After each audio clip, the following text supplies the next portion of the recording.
Hello friends, आप सबका कक्षा 9 विज्ञान विषय के अध्याय 12 ध्वनि के अभ्यास प्रश्नों की इस क्लास में हार्दिक स्वागत है। हमने चैप्टर की व्याख्या बहुत अच्छे से पढ़ ली है और इसके पाठ के भीतर दिए गए प्रश्नों को भी मैंने सॉल्व करा दिया है। वो क्लासेस आप चैनल के प्लेलिस्ट पर जाकर आराम से देख सकते हो। इस क्लास में हम अभ्यास के जितने भी प्रश्न दिए गए हैं उन अभ्यास के सभी प्रश्नों को सॉल्व करेंगे।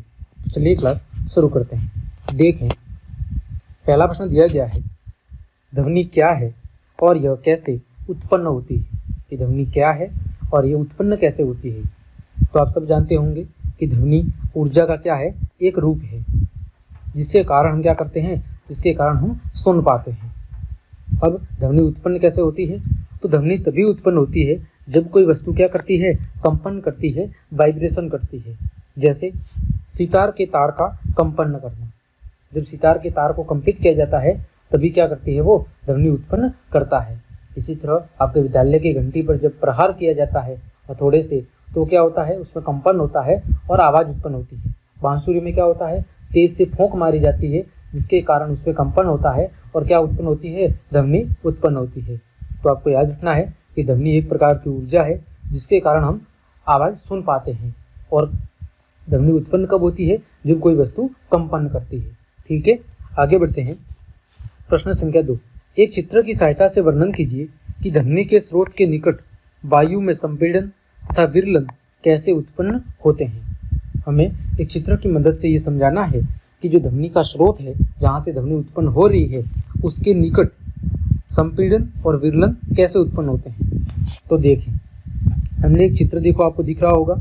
हमने एक ये सवरित द्विभुज लिया है और हम क्या कर रहे हैं, इसके जरिए ध्वनि उत्पन्न करके दिखा रहे हैं कि ध्वनि आखिर उत्पन्न कैसे होती है। तो देखें, जब यह आगे की ओर कंपन करती है तो सामने की वायु को क्या देकर, धक्का देकर संपीड़ित करती है और इस प्रकार एक उच्च दाब का क्या उत्पन्न होता है, क्षेत्र उत्पन्न होता है। और इस उच्च दाब के क्षेत्र को क्या कहते हैं, हम संपीड़न कहते हैं। जैसा आपको चित्र में यहाँ पर दिख रहा है, संपीड़न क्या होता है, जब भी हम किसी वस्तु पर प्रहार करते हैं तो वो क्या करती है, कंपन करती है।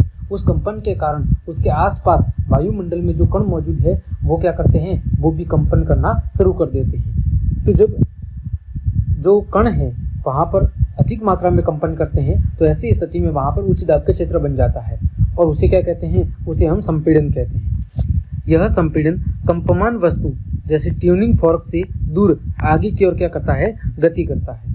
ठीक है, ये जो कंपन वस्तु है उसके कारण जो वायुमंडल के कण हैं वो अपने से आगे आगे वाले कणों को क्या करते हैं, गति प्रदान करते हैं या उन्हें कंपित करते रहते हैं। जब ट्यूनिंग फॉर्क की भुजा वापस अंदर की ओर, पीछे की ओर कंपन करती है तो एक निम्न दाब का क्षेत्र उत्पन्न होता है और जिसे क्या कहते हैं, जिसे विरलन कहते हैं। यानी जब ये जो आपको ये इसकी जो भुजा दिख रही है, ये फॉर्क की दो भुजा, पहली भुजा और दूसरी, जब ये आगे की ओर गति करेगी तो क्या उत्पन्न होगा, संपीड़न। और जब ये इस तरफ गति करेगी तो क्या उत्पन्न होगा, विरलन। तो देखो, पहले संपीड़न उत्पन्न हो रहा है जो उच्च दाब का क्षेत्र है, फिर क्या होगा, विरलन। फिर वापस भुजा आगे की ओर गति करेगी तो क्या होगा, संपीड़न।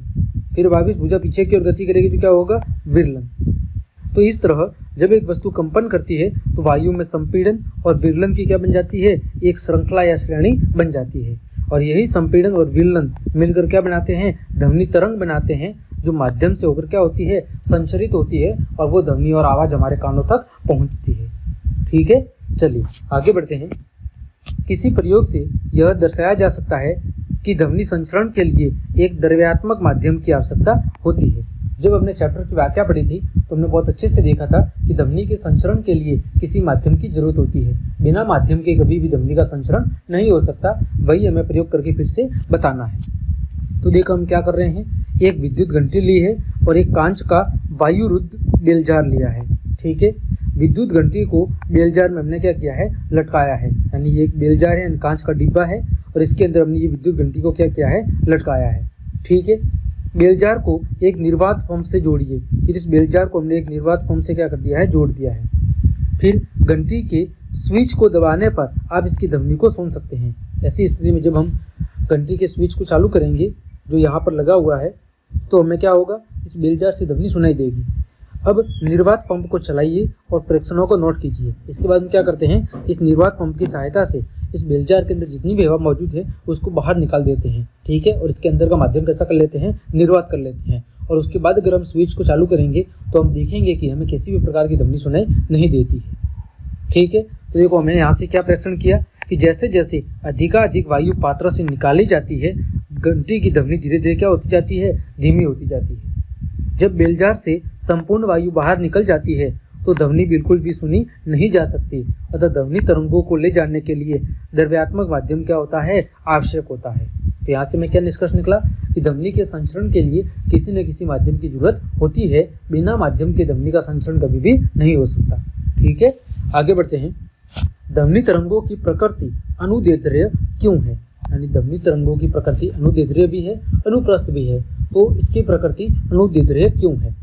तो जब माध्यम के कणों का विस्थापन तरंग संचरण की दिशा के समांतर हो तो उसे क्या कहते हैं, अनुदैर्ध्य तरंग कहते हैं। जब माध्यम के जो कण है उनका विस्थापन जिस दिशा में तरंग बढ़ रही है अगर उसी दिशा में उसके समानांतर हो रहा हो तो ऐसी स्थिति में तरंग को क्या कहते हैं, अनुदैर्ध्य तरंग कहते हैं।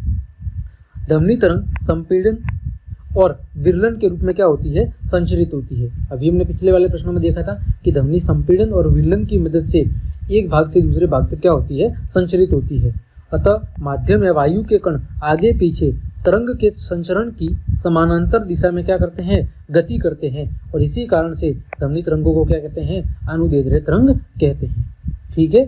जैसे कण इस दिशा में गति कर रहे हैं तो वो कण उस ध्वनि तरंग की इसी दिशा में क्या कर रहे हैं, गति कर रहे हैं। तो जब तरंग की दिशा और माध्यम के कणों की दिशा या उसके आगे पीछे होने की दिशा दोनों एक दूसरे के समानांतर हो या समांतर हो तो उसे हम क्या कहते हैं, ऐसे स्थिति में ध्वनि तरंग की प्रकृति को हम अनुदैर्ध्य कहते हैं। अगला प्रश्न है, ध्वनि का कौन सा अभिलक्षण किसी अन्य अंधेरे कमरे में बैठे आपके मित्र की आवाज पहचानने में आपकी सहायता करता है? तो वो कौन सा गुण है, ध्वनि की गुणता, जिसकी व्याख्या हमने चैप्टर की व्याख्या के दौरान की थी। अगला प्रश्न है, तड़ित की चमक तथा गर्जन साथ साथ उत्पन्न होते हैं लेकिन चमक दिखाई देने के कुछ सेकंड पश्चात गर्जन सुनाई देती है, ऐसा क्यों होता है? तो देखो ऐसा इसलिए होता है कि जो प्रकाश की चाल है वो ध्वनि के वेग से ज़्यादा होती है, ठीक है।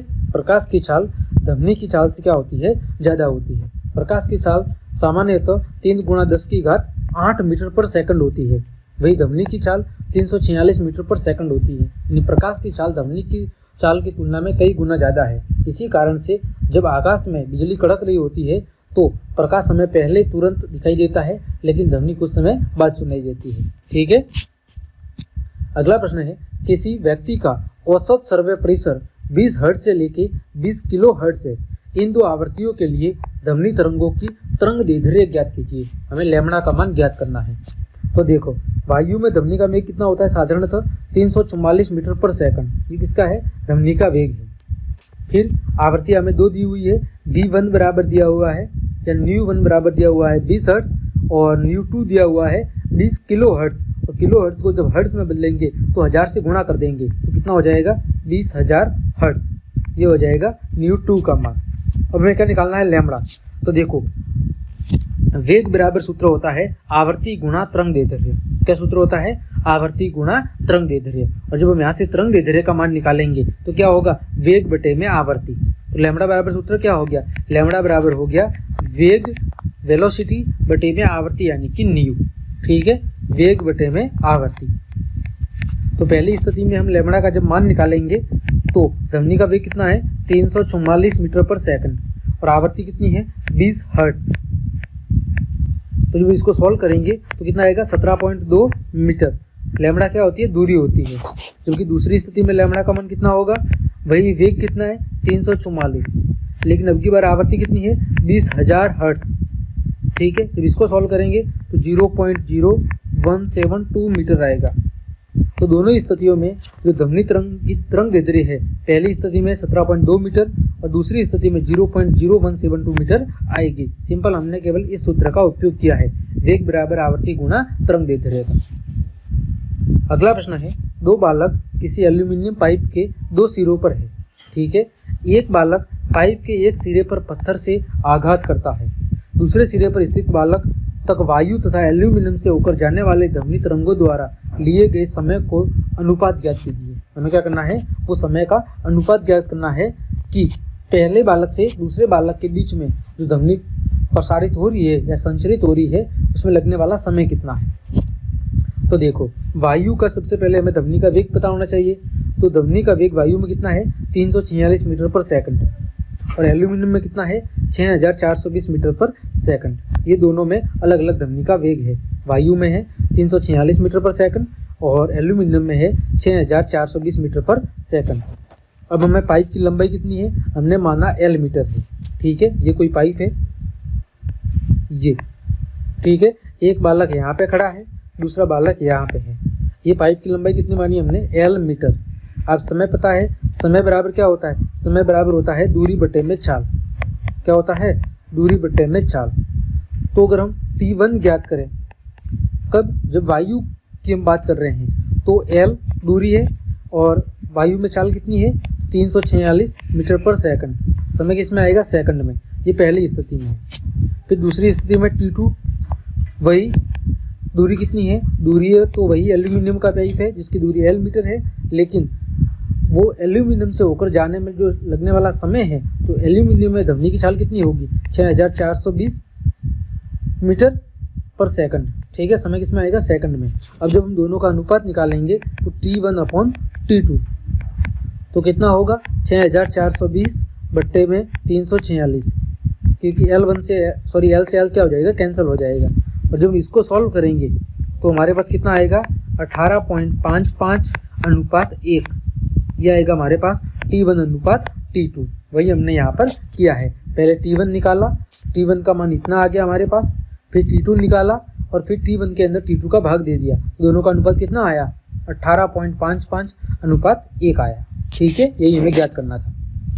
अगला प्रश्न है, किसी ध्वनि स्रोत की आवृत्ति 100 हर्ट्ज है, 1 मिनट में ये कितनी बार कंपन करेगा। तो सिंपल सा सूत्र है, आवृत्ति बराबर न्यू बराबर, सूत्र क्या होता है N/T। हमें क्या निकालना है, N निकालना है, कंपनों की संख्या। तो न्यू गुणा T, न्यू का मान आवृत्ति, आवृत्ति कितनी है 100 हर्ट्ज, गुणा समय कितना दिया हुआ है 1 मिनट। 1 मिनट का मतलब कितना है 60 सेकंड, है ना। तो 100 गुणा 60, ये कितना हो जाएगा 6000 बार, यानी 6000 बार ये क्या होगी, 6000 बार ये कंपन करेगा। सिंपल सा ये सूत्र हमने लगा दिया और 6000 हमारा उत्तर आ गया। अगला प्रश्न है, क्या ध्वनि परावर्तन के उन्हीं नियमों का पालन करती है जिनका प्रकाश की तरंगे करती है, इन नियमों को बताइए। तो हमने चैप्टर की व्याख्या के दौरान भी पढ़ा था कि हाँ, ध्वनि भी परावर्तन के उन्हीं नियमों का पालन करती है जिनका की प्रकाश तरंगे करती है। पहला कौन सा होता है कि आपतित ध्वनि तरंग, परावर्तित ध्वनि तरंग और आपतन बिंदु पर खींचे गए अभिलंब, तीनों एक ही तल में क्या होते हैं, मौजूद होते हैं। और दूसरा, आपतन कोण और परावर्तन कोण दोनों का मान क्या होता है, बराबर होता है। इस प्रकार प्रकाश की तरंगे परावर्तन के नियमों का पालन करती है, ठीक उसी प्रकार ध्वनि तरंगे भी करती है। देखो, मैंने चित्र के जरिए भी समझाया है। ये आपतित ध्वनि तरंग है, ये अभिलंब है और ये क्या है, परावर्तित ध्वनि तरंग है। ये तीनों एक ही तल में मौजूद होते हैं। और दूसरा, आपतन कोण और परावर्तन कोण दोनों का मान क्या होता है, समान होता है। ठीक है, अगला प्रश्न है, ध्वनि का एक ऐसा स्रोत जिसकी परावर्तक पृष्ठ के सामने रखने पर उसके द्वारा प्रदत्त ध्वनि तरंग की प्रतिध्वनि सुनाई देती है। यदि स्रोत और परावर्तक शीघ्र की दूरी स्थिर रहे तो किस दिन प्रतिध्वनि अधिक सुनाई देगी, ये हमें बताना है। पहला दिया हुआ है जिस दिन ताप अधिक हो और जिस दिन ताप कम हो। तो इसका जवाब क्या हो जाएगा कि जिस दिन तापमान अधिक होगा उस दिन हमें प्रतिध्वनि ज़्यादा सुनाई देगी। प्रतिध्वनि का मतलब है कि हमारी आवाज़ का किसी कठोर सतह से टकराकर पुनः हमें वापस सुनाई देना। कारण क्या है, देखो, प्रतिध्वनि का जो समय है T बराबर 2D/V, ये होता है सूत्र। ठीक है, यहाँ पर D क्या है, D परावर्तक पृष्ठ की स्रोत से क्या है, दूरी है। और अगर दूरी स्थिर है तो प्रतिध्वनि का मान किसके व्युत्क्रमानुपाती होगा, ध्वनि की चाल की, है ना। वेग के या चाल के क्या होगा, व्युत्क्रमानुपाती। यानी अगर चाल ज़्यादा होगी तो लगने वाला समय कम होगा, यदि चाल कम होगी तो लगने वाला समय ज़्यादा होगा। तो जब ताप में वृद्धि होने पर उस माध्यम में ध्वनि की चाल क्या हो जाएगी, ध्वनि की चाल बढ़ जाएगी। तो जिस दिन ज़्यादा तापमान होगा उस दिन ध्वनि की चाल अधिक होगी और हमें प्रतिध्वनि क्या होगी, बहुत ही कम समय में सुनाई देगी। क्योंकि वेग ज़्यादा होगा तो लगने वाला समय क्या होगा, लगने वाला समय कम होगा। तो जिस दिन तापमान अधिक होगा उस दिन ध्वनि की चाल अधिक होने के कारण हमें प्रतिध्वनि बहुत ही शीघ्र सुनाई देगी। अगला प्रश्न है, ध्वनि तरंगों के परावर्तन के दो व्यवहारिक उपयोग लिखिए। तो पहला है मेगाफोन या लाउड स्पीकर, हॉर्न अथवा शहनाई जैसे वाद्य यंत्र, ये सब ध्वनि तरंगों के परावर्तन के सिद्धांत पर कार्य करते हैं। तो ये सभी इस प्रकार बनाए जाते हैं कि ध्वनि सभी दिशाओं में फैले बिना केवल एक विशेष दिशा में ही जाती है। यह स्रोत से उत्पन्न होने वाली ध्वनि तरंगों को बार के बार क्या करते हैं, परावर्तित करते हैं, और परावर्तित करके श्रोताओं की ओर एक विशेष दिशा में क्या करते हैं, आगे की ओर भेजने का काम करते हैं। दूसरा क्या है, स्टेथोस्कोप। तो स्टेथोस्कोप में जो डॉक्टर है वो रोगी के हृदय की धड़कन की जो ध्वनि है वो बार बार परावर्तन के कारण डॉक्टर के कानों तक पहुंचती है, जिसके कारण डॉक्टर क्या करते हैं, विभिन्न प्रकार के रोगों का पता लगाते हैं। अगला प्रश्न है, 500 मीटर ऊंची किसी मीनार की चोटी से एक पत्थर मीनार के आधार तक स्थित एक पानी के तालाब में गिराया जाता है। ठीक है, पानी में इसके गिरने की ध्वनि चोटी पर कब सुनाई देगी? जी का मान हमें लेना है 10 मीटर पर सेकंड और ध्वनि की चाल लेनी है 340 मीटर पर सेकंड। तो देखो, पत्थर की ऊंचाई कितनी है, 500 मीटर, जी का मान कितना है, 10 मीटर पर सेकंड, ये गुरुत्वीय त्वरण का मान है। अब पत्थर का जो प्रारंभिक वेग है वो जब ऊपर से नीचे की ओर आ रहा होगा तो प्रारंभिक वेग कितना होगा, u का मान 0 होगा। भाई यहाँ पत्थर है और यहाँ से ये नीचे की ओर आ रहा है तालाब में, तो पहली स्थिति में पत्थर यहाँ पर रुका हुआ होगा, तो इस स्थिति में u का मान कितना होगा, 0 होगा। यहाँ से आने वाला समय हमने कितना माना, t1 समय है।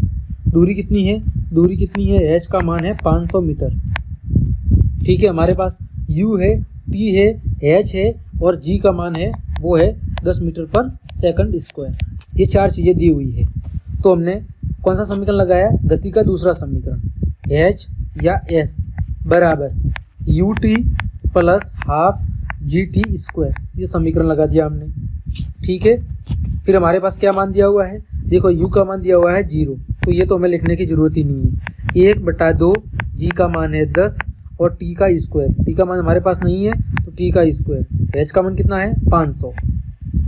2 से 10 को काटा 5 बार, 5 से 500 को काटा 100 बार, टी स्क्वायर का मान कितना आया 100, टी का मान कितना आ जाएगा √100 बराबर 10 सेकंड, इसका मान आया टी का मान। अब ये तो किसका मान आया, टी का मान, यानी कि पत्थर को सतह पर आने में लगने वाला समय, ये t1 मान लिया हमने। ठीक है, कि कितने समय में पत्थर धरती पर आएगा, ये वो समय है। अब हमें निकालना है कि उस पत्थर की आवाज़ जब वो पानी तालाब में गिरेगा तो उसकी आवाज़ कितने समय तक उस मीनार की चोटी तक पहुंचेगी। तो हमें पता है कि दूरी का समय का सूत्र क्या होता है, समय का सूत्र होता है दूरी बटे में चाल। क्या होता है, दूरी बटे में चाल। दूरी कितनी है 500, चाल कितनी है 340, यानी 1.47 सेकंड। ये कौन सा समय है, ध्वनि को मीनार की चोटी तक पहुंचने में लगने वाला समय। ठीक है, अब कुल समय कितना होगा, तो कुल समय होगा t1 प्लस t2, ऊपर से नीचे गिरने वाला समय और वापस ऊपर तक आवाज़ को जाने में लगने वाला समय। तो दोनों समय को जोड़ देंगे तो कुल समय कितना लगेगा 11.47 सेकंड। ठीक है, पहला समय कौन सा था, पत्थर के ऊपर से नीचे आने वाला समय। दूसरा समय कौन सा है, इस आवाज़ को ऊपर जाने में लगने वाला समय। तो कुल समय को हमने जोड़ दिया तो टोटल समय आ गया हमारे पास 11.47 सेकंड। इतने सेकंड के बाद वो पत्थर की ध्वनि वापस हमें ऊपर मंजिल तक सुनाई देगी। ठीक है, अगला प्रश्न है, एक ध्वनि तरंग 339 मीटर पर सेकंड की चाल से चलती है। ध्वनि का वेग दिया हुआ है 339 मीटर पर सेकंड। इसकी तरंग दैर्ध्य लैम्बडा का मान दिया हुआ है 1.5 सेंटीमीटर। तो तरंग दैर्ध्य को हम किस में मापते हैं, मीटर में। तो मीटर में बदलेंगे तो कितना आएगा 0.015 मीटर, क्योंकि 1000 का भाग देंगे। तो तरंग की आवृत्ति कितनी होगी, आवृत्ति ज्ञात करनी है। आवृत्ति का सूत्र क्या होता है, हमें पता है कि वेग बराबर आवृत्ति गुणा तरंग दैर्ध्य। क्या होता है, वेग बराबर आवृत्ति गुणा तरंग दैर्ध्य, ये सूत्र होता है। तो आवृत्ति निकालनी है तो क्या होगा, वेग बटे में तरंग दैर्ध्य, वेग बटे में तरंग दैर्ध्य बराबर क्या होगा, आवृत्ति। ठीक है, तो वेग कितना है, वेग दिया हुआ है 339, तरंग दैर्ध्य कितनी है 0.015, ये हटाएंगे ऊपर 1000, इसको सॉल्व करेंगे तो कितना आ जाएगा 22,600 हर्ट्ज। ठीक है, सिंपल केवल आपको ये सूत्र लगाना है, वेग बराबर आवृत्ति गुणा हर्ट्ज, आवृत्ति गुणा तरंग दैर्ध्य। तरंग दैर्ध्य सेंटीमीटर में दी हुई है, तो आपको किसमें बदलना है, मीटर में, और फिर सिंपल इस सूत्र में रख देना है, तो आपके पास आवृत्ति का मान आ जाएगा। और क्या ये सर्वे होगी? तो ये सर्वे नहीं होगी, क्योंकि जो मानव की सर्वे प्रास है वो 20 हर्ट्ज से लेकर 20 किलो हर्ट्ज तक है, तो ये उससे ज़्यादा है, अतः ये मानव के द्वारा सुनी नहीं जा सकेगी। ठीक, आगे बढ़ते हैं। अनुरणन क्या है और इसे कैसे कम किया जा सकता है? तो देखो, अनुरणन क्या होता है कि किसी बड़े हॉल में उत्पन्न होने वाली ध्वनि जब दीवारों से बार बार परावर्तन के कारण काफ़ी समय तक बनी रहती है, तो ये बारंबार परावर्तन के कारण ध्वनि का क्या हो जाता है? स्थायित्व हो जाता है। यानी कि जब किसी बड़े हॉल में कोई भी स्पीकर बोल रहा होता है, ठीक है, बोलने वाला वक्ता बोल रहा होता है, तो जो निकलने वाली ध्वनि है वो बड़े हॉल की दीवारों से बार बार टकराती है, जिसके कारण उसका क्या होता है? बार बार परावर्तन होता है, और परावर्तन होने के कारण वो ध्वनि धीरे धीरे एक स्थायित्व रूप धारण कर लेती है, एक स्थायी रूप धारण कर लेती है, और इसे क्या कहते हैं? इसे ही कहते हैं अनुरणन। यह कैसा होता है? अवांछनीय होता है, यानी अगर ये ज़्यादा समय तक बना रहा तो अत्यधिक अनुरणन के कारण स्पष्ट हमें सुनाई नहीं देगा, और जो ध्वनि है वो बिल्कुल धुंधली या फटी फटी सुनाई देगी। अब इसको कम करने के उपाय क्या है वो भी देख लो। तो भवन की छतों तथा दीवारों पर ध्वनि अवशोषक पदार्थ जैसे संपीड़ित फाइबर बोर्ड, खुरदरे प्लास्टर या क्या लगाते हैं? बड़े बड़े पर्दे लगाते हैं। अगला क्या कर सकते हैं? सीटों के पदार्थों का चुनाव इनके ध्वनि अवशोषक गुणों के आधार पर किया जाता है। इन कुछ तरीकों का उपयोग करके ध्वनि के अनुरणन को कम करने की कोशिश की जाती है। ठीक है, अगला है ध्वनि की प्रबलता से आप क्या समझते हैं और ये किन किन कारकों पर निर्भर करती है? तो देखो, प्रबलता ध्वनि के लिए कानों की संवेदनशीलता की क्या है? माप है, जिसके कारण हमें कोई ध्वनि मृदु अथवा प्रबल ध्वनि के कारण रूप में हमें क्या होती है? सुनाई देती है। ध्वनि की जो प्रबलता है वो दो चीज़ों पर निर्भर करती है। पहला, ध्वनि के दोलन आयाम पर, ठीक है, ध्वनि का जो आयाम होता है उस आयाम पर, और दूसरा कानों की संवेदनशीलता पर। इन दो चीज़ों पर ध्वनि की प्रबलता निर्भर करती है। आयाम क्या होता है? तो जो ध्वनि का मूल बिंदु होता है उससे दोनों दिशाओं में तय किए गए अधिकतम विस्थापन को, जैसे ये ध्वनि तरंग जा रही है ना, जैसे ये मूल स्थिति है और ये ध्वनि जा रही है, ध्वनि तरंग, तो इसकी जो मूल स्थिति है यहाँ से यहाँ तक या यहाँ से यहाँ तक की जो दूरी है वो क्या कहलाते हैं? उसका आयाम कहलाता है। अगला प्रश्न है, चमगादड़ अपना शिकार पकड़ने के लिए पराध्वनि का उपयोग किस प्रकार करता है? देखो, तो चमगादड़ उड़ते समय पराध्वनि तरंगे क्या करता है? उत्सर्जित करता है, और परावर्तन के बाद इनका क्या करता है? संसूचन करता है, यानी इन्हें डिटेक्ट करता है, फिर से ग्रहण करता है। चमगादड़ द्वारा उत्पन्न उच्च तारत्व के पराध्वनि स्पंद अवरोधों या कीटों से परावर्तित होकर चमगादड़ के कानों तक पहुंचते हैं। यानी चमगादड़ के द्वारा जो ध्वनि उत्पन्न की जाती है वो इसके मार्ग में आने वाली रुकावट, चाहे वो जीव जंतु हो या दूसरे कोई अनुरोध हो, ठीक है, दूसरे कोई अवरोध हो, उनसे परावर्तित होकर पुनः चमगादड़ के कानों तक पहुंचती है। और इस तरह जो चमगादड़ है वो इन परावर्तित स्पंदों की प्रकृति से चमगादड़ को पता चल जाता है कि अवरोध या कीट कहाँ पर स्थित है और यह किस प्रकार का है। तो चमगादड़ द्वारा ये पराध्वनि उत्सर्जित होती है और अवरोध या कीटों द्वारा क्या होती है? परावर्तित होती है, और उन परावर्तित ध्वनि तरंगों को पुनः चमगादड़ के द्वारा अवशोषित करके उस अपने शिकार का पता लगा दिया जाता है, और इस प्रकार ये अपना शिकार करता है।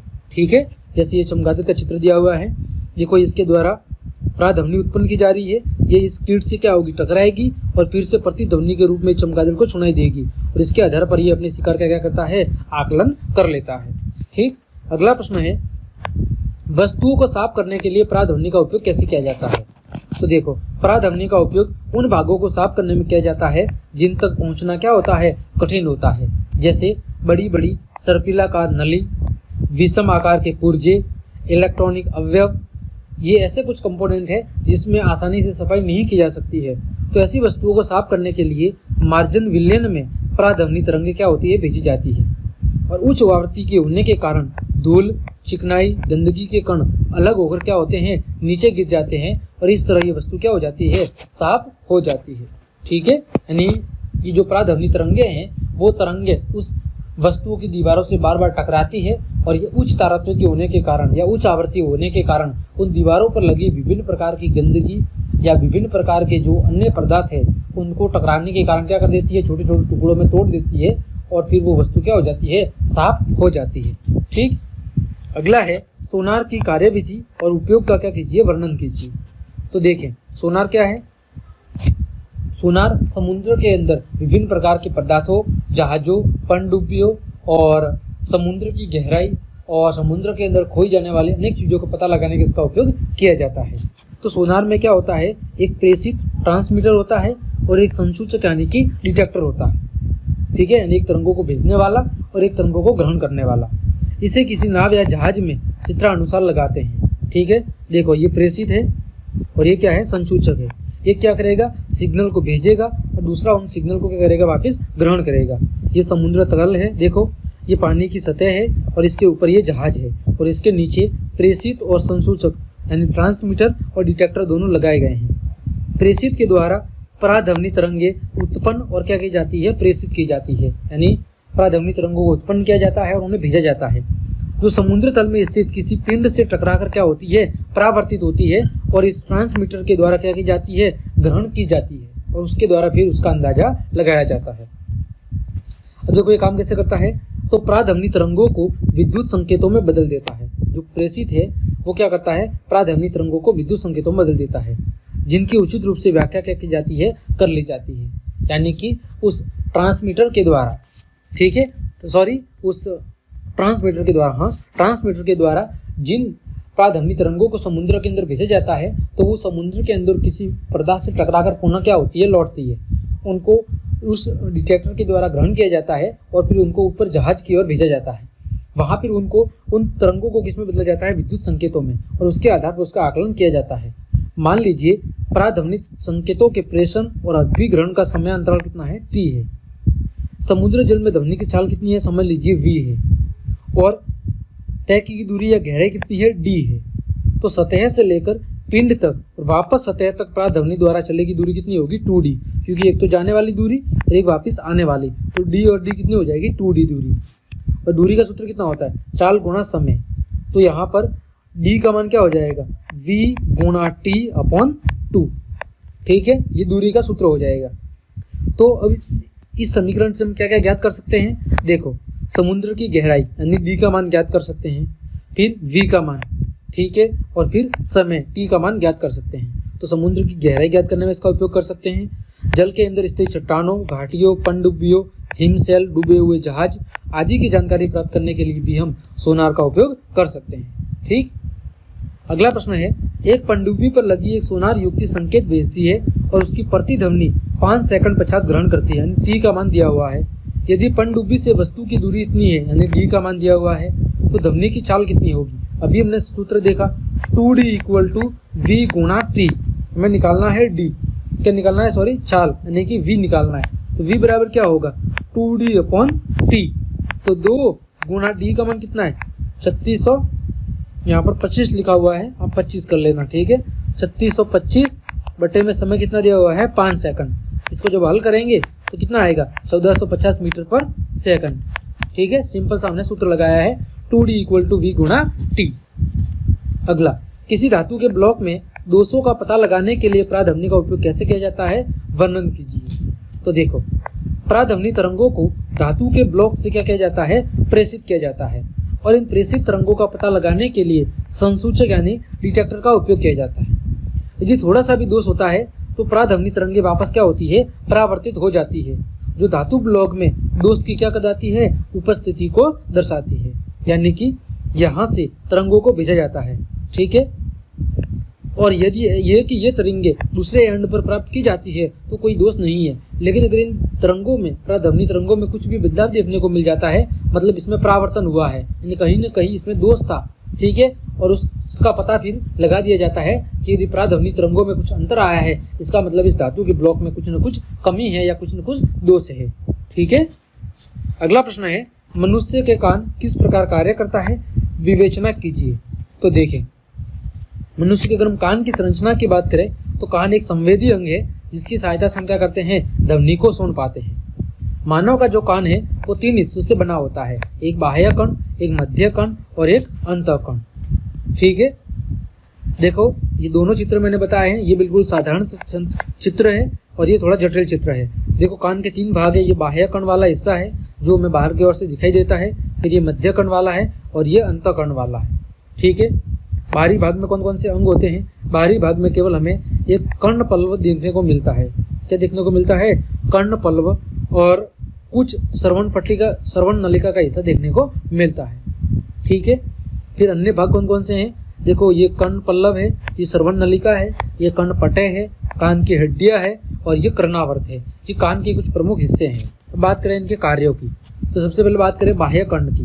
तो बाह्य कर्ण को क्या कहते हैं? कर्ण पल्लव कहते हैं। यह आसपास से ध्वनि को क्या करता है? इकट्ठा करता है। यह ध्वनि को फिर श्रवण नलिका से क्या होता है? गुजरती है। यानी इस कर्ण पल्लव के द्वारा जो ध्वनि ग्रहण की जाती है, इकट्ठी की जाती है, वो फिर श्रवण नलिका से आगे की ओर क्या होती है? गुजरती है। श्रवण नलिका के अंत पर एक पतली लचीली झिल्ली, जिसे कर्णपटय या क्या कहते हैं? कर्णपटय झिल्ली कहते हैं, वो लगी होती है और वहां से ध्वनि क्या होती है? गुजरती है। अगला फिर है मध्य कर्ण। तो मध्य कर्ण में 3 हड्डियां होती है, एक मुग्धरक, न्याय और वलयक। ये एक दूसरे से क्या होती है? जुड़ी होती है। मुग्धरक का स्वतंत्र हिस्सा कर्णपटय से और वलयक का अंतःकर्ण के अंडाकार छिद्र की झिल्ली से जुड़ा होता है। ठीक है, फिर अगला भाग है अंतःकर्ण। अंतःकर्ण में क्या होता है? एक मुड़ी हुई नलिका कर्णावर्त होती है, जो एक अंदर की ओर अंडाकार छिद्र से जुड़ी होती है। कर्णावर्त में एक द्रव भरा होता है, जिसमें क्या होती है? तंत्रिका कोशिका होती है, जबकि इसका दूसरा सिरा श्रवण तंत्रिका से जुड़ा होता है, जो कहाँ जाती है? मस्तिष्क को जाती है, और जो संवेदनाओं को मस्तिष्क को पहुंचाती है, उन संवेदनाओं के आधार पर हम ध्वनि का अनुभव करते हैं। ठीक है, तो इस प्रकार हमने आपके अभ्यास के जितने भी प्रश्न थे, उन सभी प्रश्नों को बहुत अच्छे से सॉल्व कर लिया है। उम्मीद करता हूँ सारे प्रश्न आपको बहुत अच्छे से समझ में आए होंगे। तो क्लास देखने के लिए आप सभी को धन्यवाद। अगर आपको मेरी ये क्लास और मेहनत पसंद आई है तो फिर लाइक, कमेंट, शेयर और सब्सक्राइब जरूर करें। धन्यवाद।